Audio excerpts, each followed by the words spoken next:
Hello la famille, bienvenue sur Congo Kispion TV. Moi, je Congo Kispion TV. Bienvenue à la chaîne Abino Makam, chaîne Impact P déjà danger. Merci d'affiliation, merci d'amour. Merci de vous aller toujours s'abonner massivement à la chaîne Oyo Ezo et Labino, actualité musique congolaise en temps réel. Pour ceux qui ne me connaissent pas et ceux qui me connaissent déjà, je suis le youtubeur, ton youtubeur préféré. C'est ici que ça se passe. Ici, c'est la chaîne d'actualité. Ici, on dit la vérité pour le bien de l'humanité.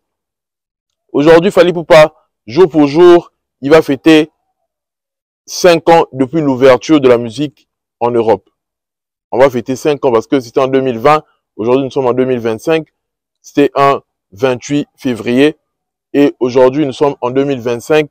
Fally Ipupa a totalisé 5 ans depuis qu'il a combattu ce beau combat qui a aujourd'hui restauré les choses.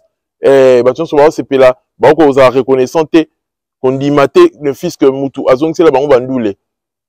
Fally Ipupa a honoré Bissosou la musique congolaise.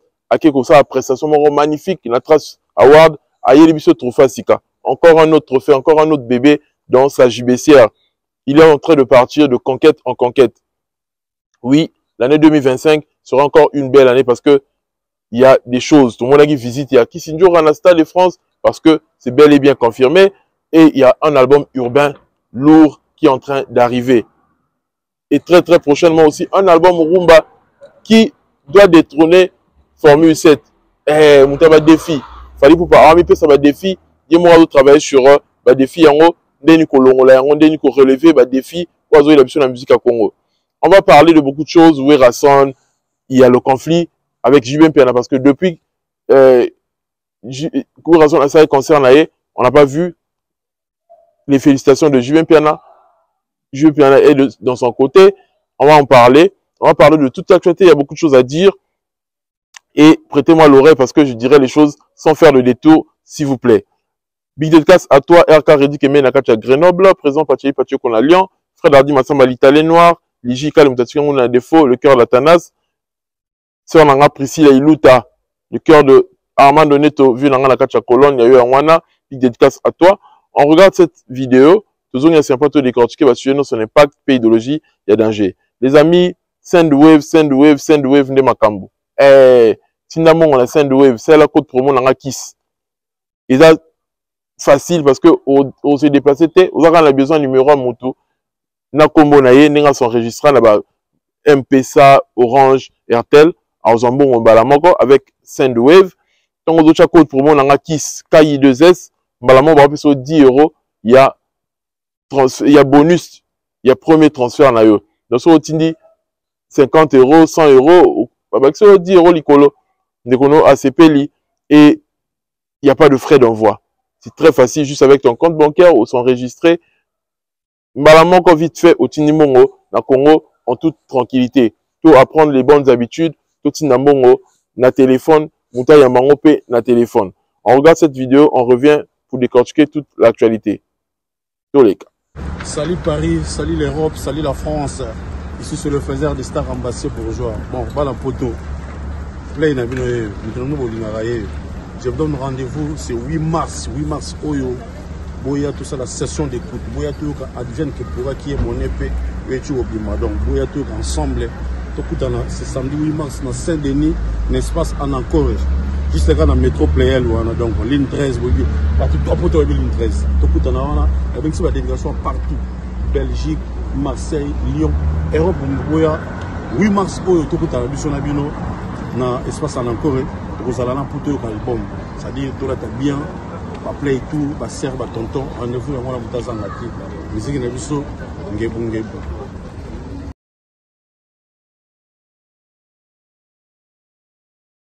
Aux autres. Ok. Voilà. Merci. Je parle de Fally et de bienfait. Les regards des gens qui sur Fally Ipupa dans la musique congolaise. Fally, c'est un talent. Okay. C'est un grand talent. Fally, c'est comme le coltan que Rwanda vend. Ah bon? Alors que le coltan est congolais. Rwanda a été coltan. Ndenge Fally a été ivoirien. Ok. Oui, Fally a le quoi coltan. C'est des talents que le Congo ne sait pas vendre. C'est trop fort.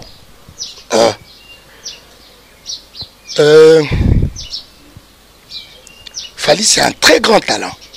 C'est une richesse pour la musique congolaise. Ce n'est pas encore une richesse. Parce que le Congo ne sait pas faire de ses ressources des richesses. Fallait abimi pour Ivoirien bazuye. Ce que Traleka ya ba Congolais ndabimate faire mêmement. Vie beaucoup le ndengmoko ngayo na lo banu ndengmoko. Ngabima pour na ba Belge. Nabima pour na ba Congolais te. Alors il faut pas que provoquer ngai. Ba Congolais mikonzi bayaka cop na ba institution. C'est-à-dire les atours na biso pétrolier. Vous ne savez pas ouvrir les choses. Voilà. Jour pour jour, 5 ans déjà depuis nous les ont à la poto. Malgré l'effort, il fallait pour fournir ça pour réinitialiser la musique à Congo. Parce que la musique à Congo, il y en a qui souffrent les locaux. Pendant que les gens étaient en train de souffrir, Fally ne souffrait pas. Il faut dire la vérité au bien. Tout le monde est en train de souffrir. Pourquoi? Parce qu'ils n'ont qu'une seule issue. Venir jouer ici à la diaspora. La diaspora, on a besoin d'un concert, etc. Tu as un caillou, tu as stressé. Il faut redéstresser, on a un cancer. Mais il fallait pour pas, lui, pendant que tout le monde était en train de galérer, lui ne galérait pas. Alors tout le monde, il fallait que tu y étais, tu as combat, on a sa musique la poto. Mais ce qu'il combat parce que Ayebi que il a des fanatiques partout dans le monde. Azana ba warrior ou bazaki ko yoka posa na ye. Ba warrior ou bané ko se bien banze muloko ba original. Maintenant c'est bien banze l'album ne ça là ba contrôle, ba power etc. Bazwa qui chance ya ko retrouver en côté sur scène. Et il avait compris que il avait un business important à faire en Europe. Déjà vision na ye de yako s'exporter, vision na yako élargir musique na ye. Et maintenant c'est que musique ils ont la poto. Et vision maintenant c'est un bongo parce que on les canaba plateau de télé na poto, on ça la promotion de tout le monde a fallu ça la tour à showcase etc. en 2017 à ça la promotion et belé. Mais ce qu'on au beti bandou l'été, public on a ba reliate ba otonda té. D'où succès na yo et allons succès moro éphémère et il y a quand on a ça au sali succès mais au beti là on va dou l'été et les amis qui to côté et ils alla et ressembler à peu près na Yopé il y a Inosbi. Yopé Inosbi pendant que ça a succès et écoute en bas na Covid et boma marambe belé Inosbi là qui n'a pas contrat et belé mais Covid et boma maso na et belé. Vous imaginez? Donc Covid n'a le fait que concert là qui pété na poto il a rendu à peu près. Donc on a accepté le concert du public au sali succès nous avons dit si les succès bah tu vas retrouver sur scène. Il a quitté côté. Fallait avoir compris ça qu'il a qui perte qui manque à gagner pour naïe parce que Ayebe que Azali déjà n'a notoriété, avant la visibilité que les artistes n'y sont. Et le fait que bah producteur il y a poto label le rôle à Warner et Rosoyo et c'est que Yobe Obeta Bandoule pour Maramou et qui est bien. Vous voyez un peu, tu évites bah close ni Zalaka, Fally Bandoule neza il a plus carayé na manager na bien pour manager on va se retrouver. Pour équipe et se retrouver et c'est que bah tourner Ezala. C'est que au Tanganyika et Sikamoko, na betara va tourner en Afrique. On se retrouver té. Vous voyez des gens comme le Bernabo actuellement Bernabo se retrouve au Kenya. Abeta Bandoule na na poto abeta en Afrique parce que artiste faut à la mondiale pour se retrouver ou gagner financièrement.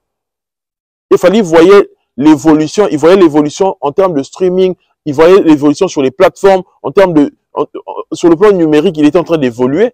Il fallait aussi qu'il y ait une concrétisation.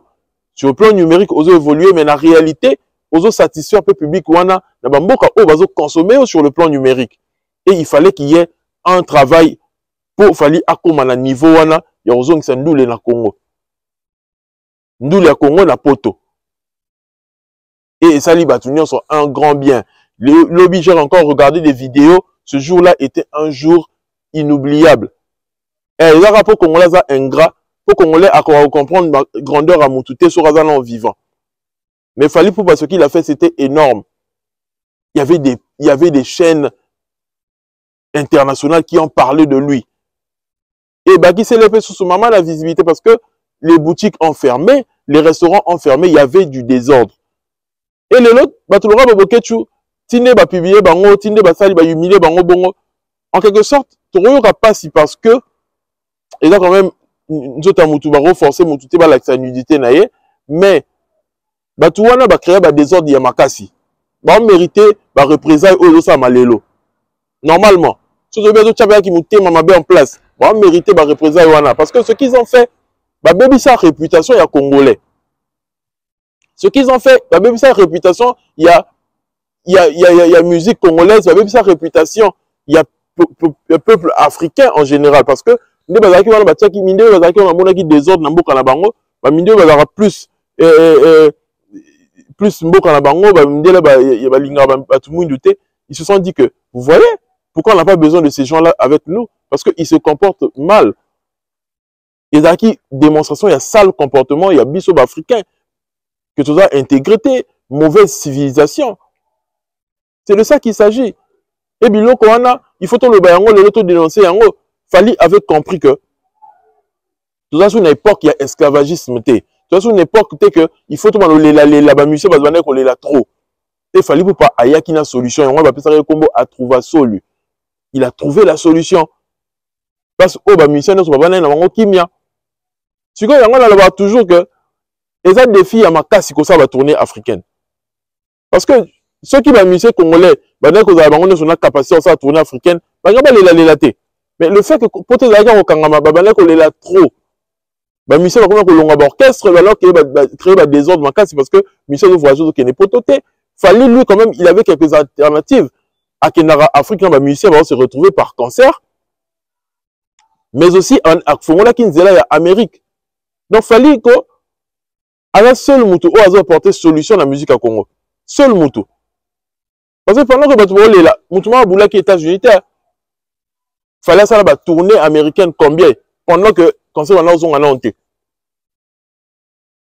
Donc, c'est quelqu'un qui réfléchit. Azate repasser ton naïka que non, na salawana na benda ben, na laksaki beauté na ngai, na sasogi ni nango non. Il prend son temps de réfléchir ce qu'il faut faire pour avancer les choses, pour faire avancer les choses. Et les artistes congolais devaient prendre Fali pour exemple parce que c'est un artiste très concentré. Et concentration Fali na moniongo na makambo et l'équipe de Maramba Est. Vous savez que jusqu'aujourd'hui on parle de Fali, mais Fali ne poste pas sur Instagram. Fali ne poste pas sur toutes ces pages. Il ne poste pas. Et nous tous, nous connaissons la valeur des pages de Fali. Tu as vu valeur à ma page de Fali. Tu as vu que Fali a créé un moukilinaï dans les réseaux sociaux.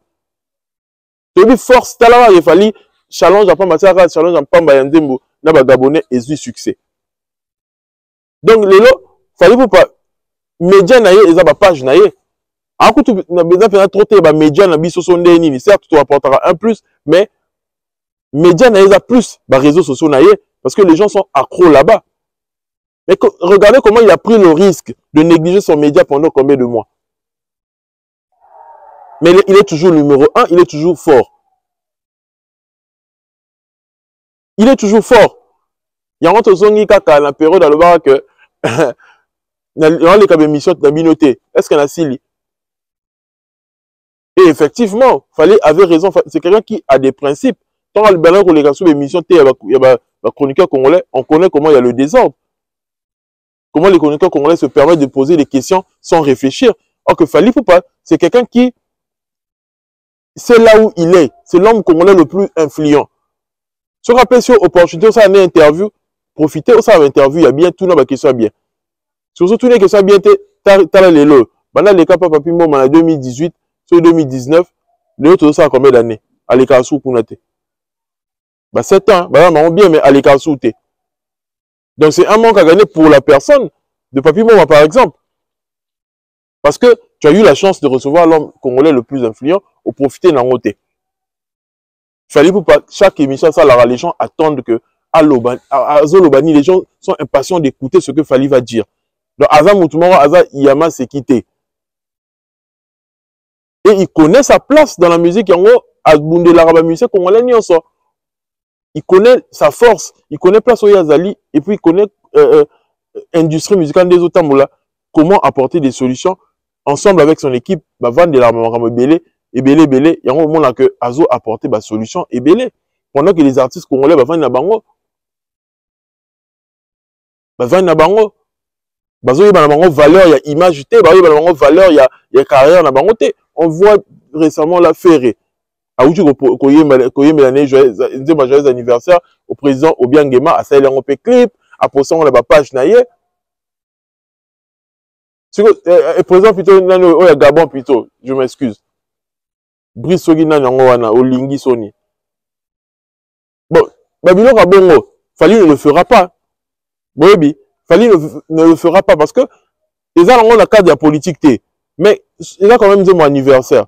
Sous comme ça, il m'a donné mon anniversaire au PC à émirant dans les coulisses, comme Fali a fait pour Ngouli, etc. Mais comment nous c'était à venir à Gabon, tout ça, tout, mais qui te dit que les Gabonais sont satisfaits du mec? Bien que tout le monde a quand même ça au sale. Mais tu peux toucher aussi, tu peux aussi choquer des personnes qui t'aiment, qui ne veulent pas de ce président-là. C'est pourquoi il fallait faire toujours attention à ce qu'il poste sur ses pages. Parce qu'il y a dit que ça a un impact sur les fanatiques, les fanatiques, les rôles, ils naïe. Il fallait faire ça qu'il y a ça là. C'est ça que contrat, il y a publicité, il y a hôpital mon quoi. Mais il fallait vérifier hôpital on est dans la condition nini. Avant ça, il y a la publicité. Tant que qu'ils ont répondu à la norme, à Boya pour ça, et pourtant il y avait de l'argent. Si c'était des artistes congolais, alors sauter maman en occasion. Mais Fali ne saute pas sur les occasions. Il regarde sa carrière, son image. Et là, faut que tu n'as pas noté. On se retrouver té. Ils ont des problèmes financiers. Il y a des finances. Fali, tout le monde a récemment, combien de streams il fait par mois?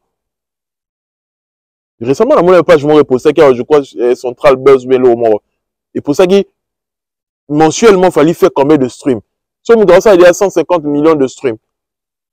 Mensuellement. Tout en sachant que 1 million de streams, ça a plus consommé qu'autant en Europe, il a à peu près entre 2000 et 3000 euros. 1 million de streams. Boubetasko Machine, Moutabongo a gagné combien? 3000 fois 150. Parce que 1 million, il y a 3000. Et ça, il combien? La personne est à plus de 300 000. Machine, elle va combien? 450 000. Sans compter que, non, plus de 30 000, plutôt. 3 000 fois. Oui. Donc, il y aura 3 000 fois 100, non? Ouais, 100 millions. 3 000 fois 100. Voilà, 300 000 millions à bon. Vous mettez en machine. Sans compter que la belle on voit tout ça, mais il y a mon artiste antique à combien? Donc, facilement, l'artiste peut avoir 200 000 euros par mois quand il a la Spotify. 200 000 euros au artiste, souvent, année, à sali revenu à 200 000 T. Mais il fallait aussi avoir la plateforme, on a trouvé la Spotify. Sans compter, YouTube et Zali. Sans compter concert et Zalaka, sans compter Kabila Rabat musicien, etc. Plateforme nyonso. Moutabongo a paniqué ta. Moutabongo a Rolanda boss te. Moutabongo a rolé kakutu ba boss muso ba bois karanambongo. Donc on soutouke la yote. Moutabongo a Rolanda politicien moro na simate parce que il se retrouve dans sa musique. Aujourd'hui, Fali appartient au monde pour de vrai. Il appartient au monde. Donc, les artistes congolais, vous devez être reconnaissants que Fali Poupa Ndé a redémarré musique à Congo. Redémarrage encore, et ça y est. Et pour redémarrer musique à Congo et permettre que les lots compétition et zonga. Faut le bango bien, si vous permettez-moi, mais l'heure de la vérité est arrivée. Fali les lots à zongi ici compétition. Dans le bango la sens nini, tu vois la cadre nini. Le lot, tu n'y a pas besoin de compétir. Dans le lot, tu remets sous ma solo que non, il fallait ça numéro 1 la 5e génération. Ça numéro 1 la musique congolaise en général. Faut le la vérité aussi, s'il vous plaît. Bon, on a bien. Parce que fallait ça numéro 1 la 5e génération. Sauf qui a la 5e génération des moutouabunda entre bango. Mais le lot, on voit que tout le monde a zongi les compétitions à la contre Fali. Je ne sais pas si ils sont en train de me faire comprendre. Les lots compétitions zongi que à les contre Fali. Les lots batouabin sa album va se comparer à Fali. Batou les baromi ko zongi sa bandoule. Batou na bango va attaquer Fali. Makamoko on a qu'on reproché Fali hier. Oh azarana armée ya mafinga. Azarana batou ba finga la batou. Ce sont les mêmes choses au bango ça les lots. Vous remarquez bien. Moutou se doit dans la batounaye. Oh ça il a sale boulot. Kofi dans la batounaye. Et Kofi a même une mauvaise stratégie encore plus. À ça la nini. Moutou la plus proche n'a ferré.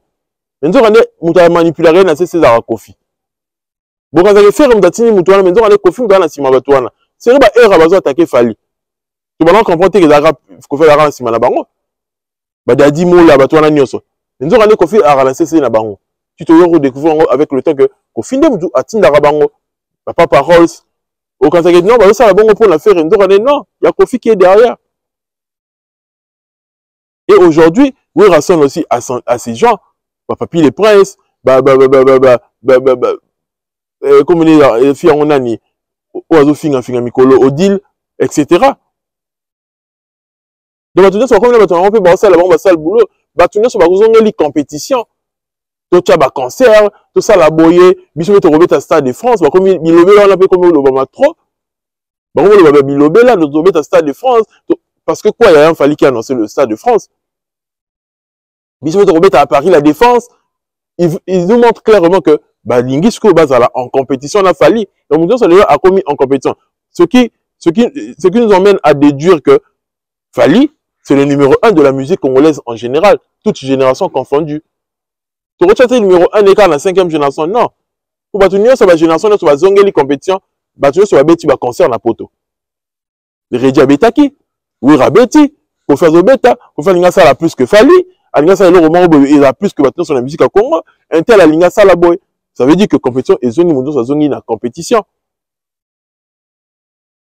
Donc Fally lelo avant numéro 1, il y a musique congolaise en général, tout gros été que la mission au baye lelo non. Le faut comparer pour eux s'il y a Fally, na batuni en soi.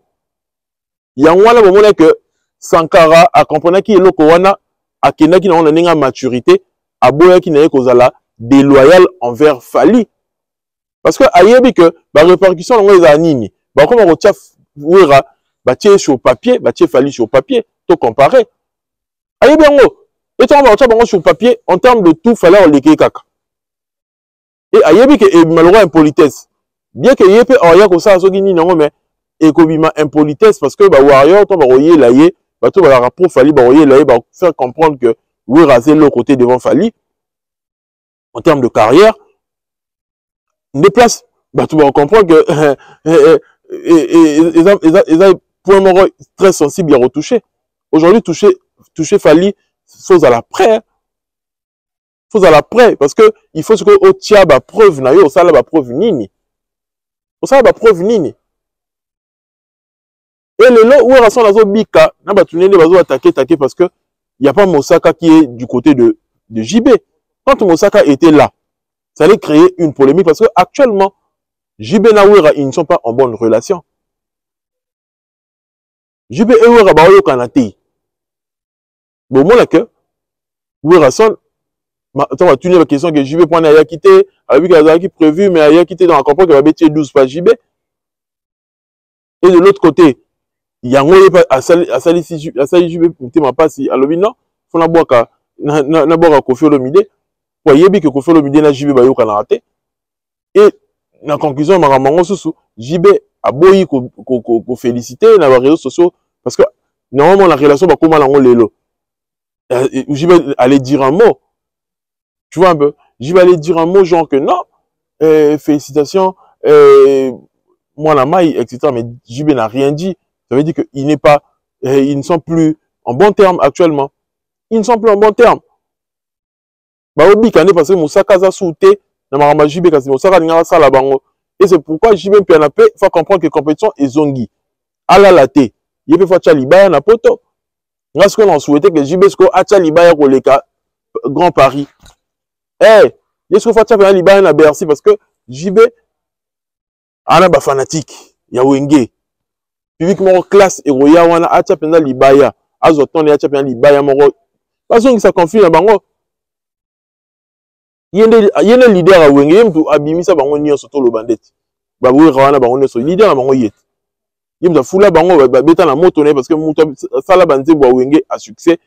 Oh, et Sala Wenge Penda, c'est JB. JB a juste eu la malchance que Werason avait une stratégie. Il y a se victimiser, stratégie à recréer Bacheg, etc. Publiquement, basse classe, oh, et dominera par rapport à la public, oh, il y a classe, haute classe en fait. C'est ça, en fait, la vérité de la chose. Et puis, c'est pas si. Vérité en wana. Lelo, tout le monde a barré mitupé, nini, oh non, Fali, non. Vous voulez juste ajouter Fali dans ma bino po et puis ça l'engagement. Non, Fali n'est pas dans ça. Bon, ça, la compétition, la bino na JBMPana. Point barre. Fali, il n'est pas dans ça. Fali pour pas honorer la musique congolaise en Tanzanie, Zanzibar. Faut le belango. Faut yango ne makambo. Bon, mon discours, tant que l'actualité, il faut la lier à l'activité à artiste. C'est important. Pourquoi? Là, il fallait pour abeti na Tanzanie. Et puis, c'est non seulement visibilité, mais et faire progresser la musique. Déjà, au satisfaire les fanatiques na Tanzanie, au gagner cachet pour au gagner sous un trophée. Donc, au baki si visibilité na makambo otali carrière na yo. Yango nga nazo kama to batulora ba papa Ross ba yela biso ma solo que non, oh non, Fali avec son actualité te boyena boy pour la bango actualité za nini. Actualité za nini. Ndenge makambo ko faire ça là. Au pesi danseuse bise, au sali soki nini yango simi mutu so wapi yango nde ba bien yango actualité. Non, base na yebsa biso za toujours car le la drogue. Ozala au comme addictif nango après au côté kangote. Mais buzz il apportera absolument rien à la carrière à Moutou. Et ça va le belayo. Mais est-ce que le belawana ils ont fait progresser yo? Et même de point A à point Z par exemple? Non. Ou bien le point A tati na point B? Non. Parce que ça veut dire que buzz et ça la raison ni yango. Car si c'est le aton il se rappelle même Bercy. Bon imaginez Moutou c'est le combien de buzz a créé? Combien de missions ça la buzz? C'est Léo. Mais pourquoi c'est le soir à Tchenze Mounaye dans les réseaux sociaux? Ils ont moins de vues par rapport à l'émission Salak. C'est le soir à Zongue, Nicolas Zolobate, sur à Zongue l'émission, à Zongue Maramba Ouira, attaqué Ouira. Vous voyez combien de vues en salle? En salle, maman l'a vu, c'est le beau monnaie. Mais pourquoi ceux qui à Tchenze Mounaye dans YouTube, n'a pas la raté? Vous dites que Buzz, il faut faire avancer carrière à Moutouté. Buzz, c'est ça, oui, tu vas le bélio vite fait. Mais Buzz, c'est un peu ça que Moutou a évolué. Carrière à Moutou a évolué dans Banzembo. Tu auras pas parole sur tout dans la question. Mais c'était quand la dernière fois Nzembo a fait écouter la barre, et bien la baffle. C'est quand la dernière fois. Faut pas mettre dans la question d'abongo. Parce qu'aujourd'hui, il fallait pas à des chansons, eux, ça la succès, la baffle, Tilelo. Et ça, miracle, comme ça, 20 ans de carrière solo, à succès. Il a miracle, il a travaillé, mais ça l'a mis. L'artiste s'est concentré sur son buzz. Et l'artiste, fallait pas n'est pas là pour commenter sur la vie des gens. Bah, tu n'es pas bien de commenter sur la vie naïe. Azo posté, azo sur les réseaux sociaux, non, vous commentez sur la vie de Fali. Bon, est-ce que le rôle bien va jouer? Le rôle il a joué. Il a joué rôle, il y a guide. Donc, il fallait pour même guide, il y a battu nyonso. Guide à Kofi, guide à Wera, guide à battu nyonso. Il y a des générations confondues. Toutes les générations confondues. Guide n'a pas eu Fali. Pendant ce temps, Bino vous en concentré dans la buzz, concentré que fallait le baki nini, azo posséder pour nini, azo sur l'actualité. Mais actualité est nini pour la Bino, selon Bino. Fallait ça être nini. Actualité en gros, ayena trop facile. Grâce à Ward. Et trophée Nini. Il faut le belango. Ensuite, trophée Nini. Performance live. Et là, le cas de solo nyonso. Débat nyonso.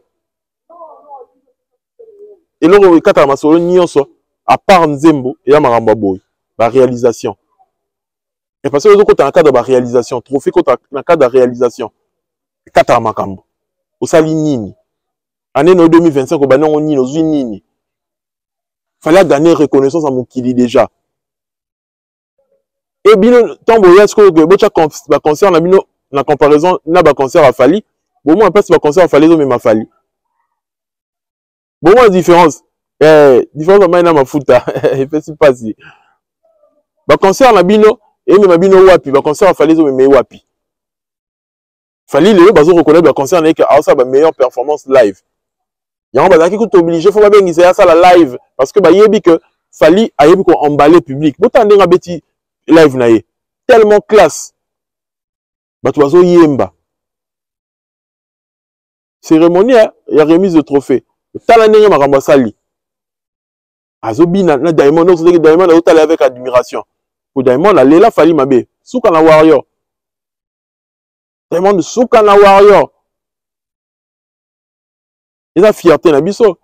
Diamond boyebi influence na ndenge musique il y a Afrique de l'Est na la musique africaine boyebi influence na ye. Comment on est admiré Fali bon boyebi impact nango. Prestation Fali, il y avait 9000 personnes en ligne. Bon comment dimension il y a visibilité là qu'on a événement. La moni chaîne page il y a chaîne YouTube il y a Tanzanie posté on va me comme il y a 140 000 vues. Bon on est artiste ça volé par rapport il y a Moussala naye. Il y a parce que à ça libes moro boyer après 6 mois si naye moro bise à ça ce qui ni nango. Fali peut le faire. À la moi c'est qui toko. Moi je pas y ben une influence dans les réseaux sociaux. Il peut faire les bêtises que Kofi fait là. Mais s'il ne le fait pas parce que ils ont apporté rien d'évolution il y a musique na yo. Yo même personnellement ba relever là mais est-ce que na bafle yango nem te jouer rôle pour que Dieu beta na bafle. Il doit jouer rôle il y a des blocs oyo. Le fait que fallait petit performance à Kito qu'on a trace savoir et comme ça après que bato ah concert a fallu aux assos qui passe ni auzanga te. Et qu'on va tirer le bato yasika. Bato ba kena concert te bato ça lingara yo mais kena concert te ayo ki goût ya concert grâce à cause ya nini il y a et le comment outé ko sala. Donc tout boucan a raté. Tout boucan a raté Koutou. Fali, il est en train de travailler dur pour l'évolution de sa musique. Pendant que les gens sont en train de travailler dur pour la nourrir musique, n'a pas bêtise. Donc ne parlons pas d'actualité. Fali a se retirer à peu près dans les réseaux sociaux, mais c'est lui qui domine toujours. C'est lui qui domine toujours. Boti Karotia va conflit place ses à la raté. J'ai vu les gens en train de dire Fali, Inansbi, Gaz, on est sur la spontanéité, etc. Mais les gens veulent que les choses changent du but en blanc. Non. Musique la mission est là toujours gangrénée dans Marambu Oyo. Conflit. Et ça fait mal. Moi, personnellement, dans mon artiste, dans Bisso, ça a fierté dans la musique, dans Bisso, voir Inansbi là-bas, voir Gaz Maroté là-bas, voir Fali, c'est une fierté pour la musique congolaise. Personnellement, c'est ce que moi je pense. Mais, déjà, tu as un problème, il y a unité, ils ont été prêchant, unité, c'est la musique, la biso. Tu as plus la polémique. Bah, Nigeria, peut avoir la polémique, mais, l'événement, bon, c'est la Nigeria, bah, va plus uni. Au moins, à côté, Aira Star, soit Koutaina, Thames, bah, ça, on a ensemble. Bah, se postaner, tout ça là. Et chez Bisso, il y a ce problème-là. Anita Mourabou, Narebo, bah, ça, en bonne relation, Intel, Inansbi, conflit, on a fallu, dû à mission de Kalakatan, maintenant qu'on déconne. Là, le problème, on va jouer en privé. Et ça, là, que les lots, rose à l'événement, rose à té que base, c'est casois, ça sonne, non, rose à hypocrisie. Mais biso, tu regrettes parce que tu as tout le monde la force, il y a Congo que, Congolais, coûter un événement, ramener les bongo, eux, dans la visibilité, à ma casse, bongo, et que, ça, ensemble, se mettre ensemble. Mais, et ça, il passe, c'est quand même, comment la moutamouto, aïe, quand même, à Bendi par la visibilité. Félicitations à Achille Balou, mais qui a représenté le monde de la réalisation. Le monde, il y a filming, il y a vidéo, il y a Congo, comment on est qu'on a nominé, il a une fierté. Comment on a Batura, Isaac, le danseur qu'on a nominé, en tant que danseur, je crois, il a nominé, il a fierté. Comment on a Gaz ont été nominé parmi les meilleurs artistes francophones, Inansbi, il a fierté. Comment on a même attendez, la nomination déjà, ils ont déjà un impact à Makassi. Et puis, il y a un endroit où on va tellement ébélé, la connexion ça à Makassi. On a vu comment ils ont été là avec des gens qui sont connus, journalistes reconnus, etc. Et créer un contact ébélé, endroit bon. Et c'est ce que l'on veut pour notre musique. Surtout musique urbaine, la biso, on a pour ça évoluer Makassi. Moi, quand je vois des gens comme les Imra, Black M, a bénéficié d'un projet naïe. Ça dit featuring. Donc, il y a que Imra ben ici Black M, mais Black M a ben ici Imra. Vous connaissez un artiste français, a ben ici un rappeur congolais. Vous voyez comment notre musique est en train de souffrir? Vous connaissez les Gaz Fabulous, par exemple, que Moutouloura Bouba, a ben ici Gaz Fabulous, n'a projet naïe. Moutouloura, par exemple, il y a un artiste, il y a un rappeur, il y a une minute Oyo. Dazo, par exemple, abengi ça par exemple MPR na projet naé. Ça veut dire que tu as un belé ya rosala, tu travailler sur vendre musique wana. Et c'est pourquoi il faut pas comprendre que unité n'est faire évoluer biso. Fallait avoir le moutou à train. À moutou il faut éviter conflit naé normalement. Surtout bien vous avez un conscient. À moutou à train. Parce que si vous avez un conflit naé, il y a l'opportunité bon on peut sauter. Il y a un endroit bongo. Si vous avez falli tout ça là, vous avez bien falli. Et au baxilo sous ba contact. Sous pour falli, à ça ba contact est belé. À quoi présent, nous avons présenté peut-être gaz maou, t'es pas bateau est belé. Et vous permettez sous avec sa carnet d'adresse naé et vous permettez sous avec sa visibilité, avec sa marambo belé pour la carrière naé. C'est de ça qu'il s'agit. Avec sa marambo belé pour la carrière naé. Mais surtout tika ba conflit na esika liboso certes oui que musique na biso ezala dominer toujours na ba conflit. Mais est-ce que il faut faire évoluer musique nakilelo? Industrie musicale lelo ezo ngamambu ebele. Tant on le baboye, to kumisa trophée à Fali, to kumisa que Fali pour pas à honorer musique à Congo, à zuli biso trophée na trace award etc. On va voir des gens comme bato papa Rose etc. Bah tonton promo, langage de marrant genre que oh non industrie musicale de ça la Fali, il n'est pas ce que vous pensez, etc., etc. Industrie de favoriser. N'a développé le coin là bien. Dans le bac industrie musicale de favoriser Fali. Maintenant, expliquer le roman. Bisous to yebi que, mais tout fallait ça aller à méritocratie. Parce que, la limite, tout le monde a dit, prestation de Zanzibar, tout le monde a Tanzanie, azouf ça là, effort à y m'aider. Il fallait que vous représentez Rumba. Avec ces chansons là dansant, en même temps à représenter Rumba na biso ya Congo. On est d'accord? À représenter Rumba na biso ya Congo. Et tout le monde dit comment les gens sont en train de chanter. Bazo yemba, bazo filmer, bazo yemba na munoko, bazo m'aider, bazo yemba. Et ça la biso, ça biso un grand bien. Ils ont honneur à la musique congolaise. Mais il faudrait comprendre aussi que l'industrie musicale existe. Oui. C'est pourquoi je vous ai mis la vidéo où Jean Goubal dit que il fallait que politiquement, culturel, en Congo, pour en refaire évoluer, grand talent, le roi a fallu, mais le roi, il voit rien, zoyer. Comment on exploiter, et comment on les exploité par Rwanda, ou les a exploité par Congolais, Moko. Minéral, la comment exploiter dans le monde, ou les a exploité par la Moko. Il fallait pour pas, monde, mon exploité, manager n'est pas Camerounais, pourquoi pas manager n'est fallait à Congolais? Fallait qu'à faire évoluer, manager moi congolais, azo gagner pe bon on a sima fali. Mais lelo, Madina Djobongwe a créé un business na sima ya fali. A comment la maison de production mad. Donc comment on gagne plus sous na mutu ya fali. Mais pourquoi pas c'est un manager congolais qui devrait gagner comme ça? Parce que dans le Congo on reconnaît pas les valeurs. On reconnaît pas les valeurs, tu vois quand on a blabla. Industrie oui, ils ont toujours un choix dans un et porté sur moto. Et choix industrie, par exemple, il y a Côte d'Ivoire, ils ont porté sur Fali. Quand je parle de l'industrie ivoirienne, je vois David Monceau et tous ceux qui l'entourent. À l'époque, Dieu m'a dit, il a rappelé la carte à Maramouana, ivoirien, producteur à Kala. Parce que tous ils étaient derrière Fali, même Big concert.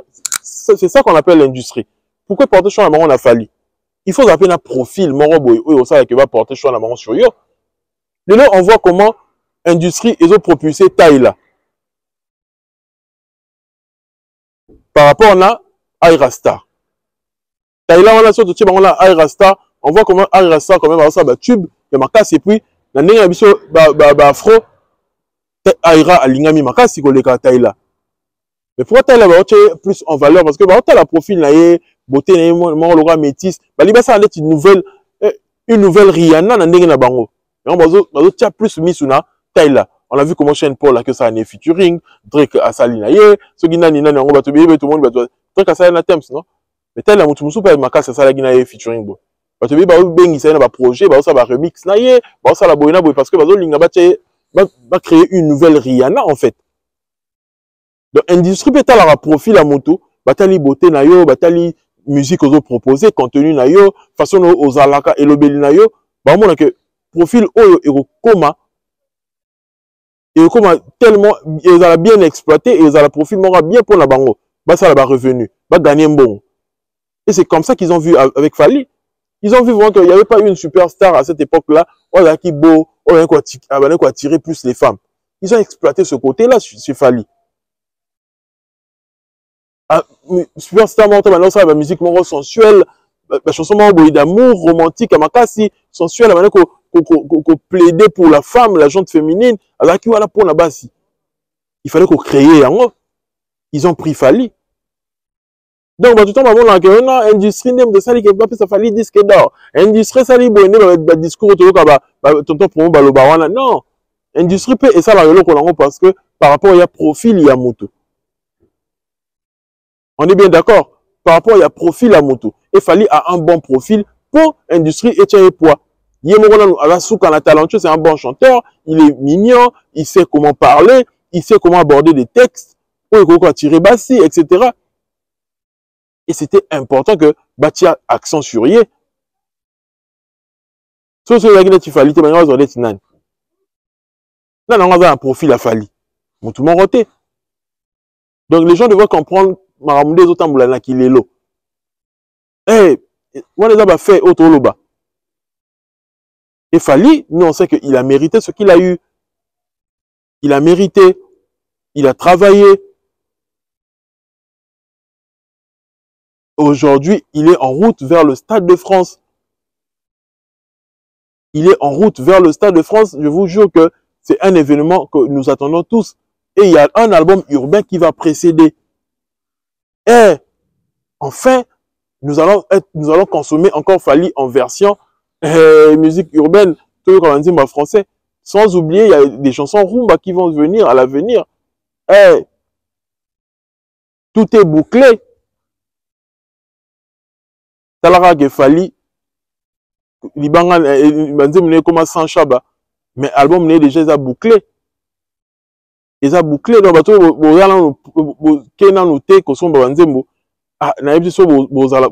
vous connaissez ce même problème la Formule 7. Parce que la Formule 7, ah bon, mais comment il bouclé? Il y a toujours un peu ça. Donc, vous avez apprécié ce Fally pour aller dans studio. Vous avez apprécié parce que l'artiste, il est tellement sollicité. Tellement. On a tous vu comment Formule 7 et Koneta qui va remix. Vous savez, c'est comme il a pour ça que base la Formule 7, il a combo naïe. Oui, vite. Tout ça, c'est dû à quoi? Parce que l'artiste, il est sollicité, il fait de la bonne musique. Il est sollicité. Il est temps de comprendre que ce mec, il est un artiste différent. Tout ça, un artiste à boété. Et pour qu'à boété, nous les alaté, il faut dans le barango tout le temps pour comprendre valeur à Maramto Loba. Pas comprendre valeur à Maramto Loba. Les lobes musiciens congolais, bazaki impatient. Bazaki obligé que Babi Missa date na ba concert faire le lot annoncer billetterie le 3.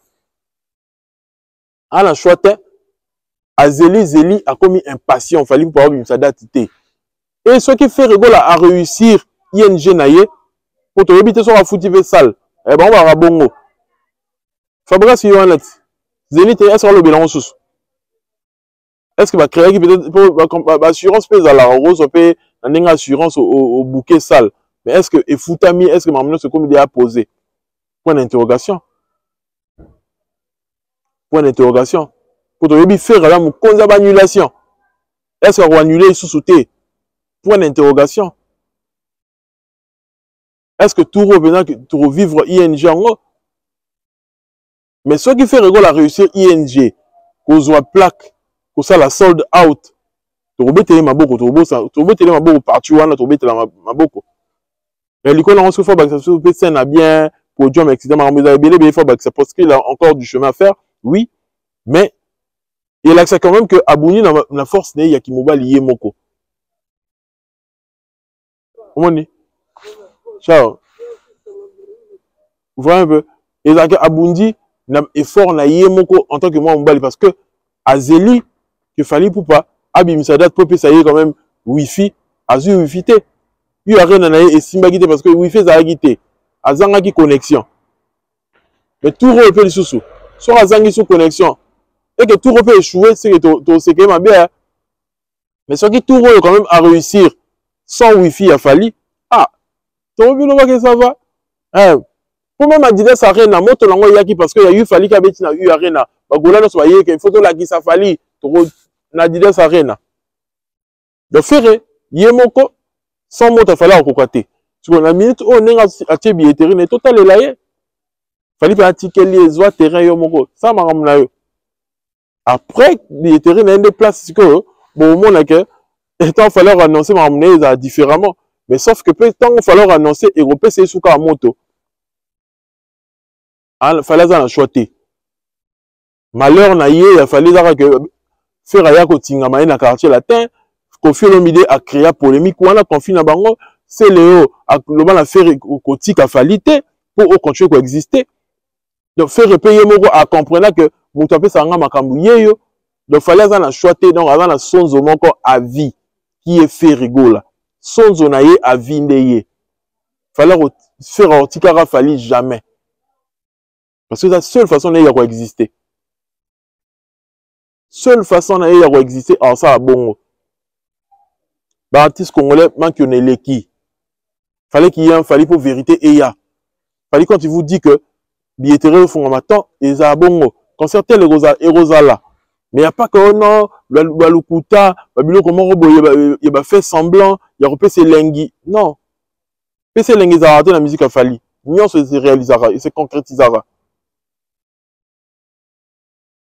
Et moi je comprends acharnement il n'y a pas parole contre Fali parce que et puis c'est mon candidat hippodrome maramlango et qui est bien té bien té non qui est bien té donc bah créer ce que bah lisco bah forcer concurrence moro Fali apchada tiko apchada pour puis c'est mon makam là on comprend mango mikolo voilà bongo fala tiki bino terrain pour ça au bolingi mais beaucoup wakate paiement et puis si passi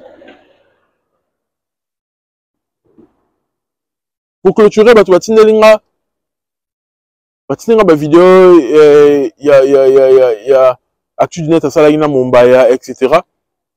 Bon mission de comprendre position Mombaya a perdre place naie et à lingi naia za ninga zawana mais côté azaka qui part kokola Charlie Prince quand tu veux ko qui part kokola parce que azan la haine il y a Charlie Prince en sens ça tu même de babi ça que dino lek mutana ko filmer actu du net pour na ba finga fali ba lo bango preuve za nango te ba lo bango ka parce que ba yebi que dino lek a outé ko le pas Charlie Prince et puis bango kanda ya wana Mombaya ba sali loko na bango wana mais vérité la nini ceux qui Mombaya aligné que Charlie Prince a senga fali pardon ba warrior il faut pas PC confiance sur ndeni nango yo Charlie Prince yo pe Mombaya actu net a finga yot ndeni ni au PC bango émission facilement ka bon et l'icône nango ils en manque de loyauté à mambimbo au salana fallait appeler au visa aux en poto les autres respirer au vent ça quand même fait la non na poto à cause à fali ok ce qu'on a battu net et actu net l'icône nango ba lo baba bobar ni que non fali à ça la 13 000 là Bercy yoza wana ko rectifier en côté ils a passé hein. Bon nous fallait place pour là mon foot à railler ok ce que biso ton le bela makambo pourquoi parce que mon bayande ba be c'est la biso makambo il fallait rosa mutu le roi qui se confiance ndeni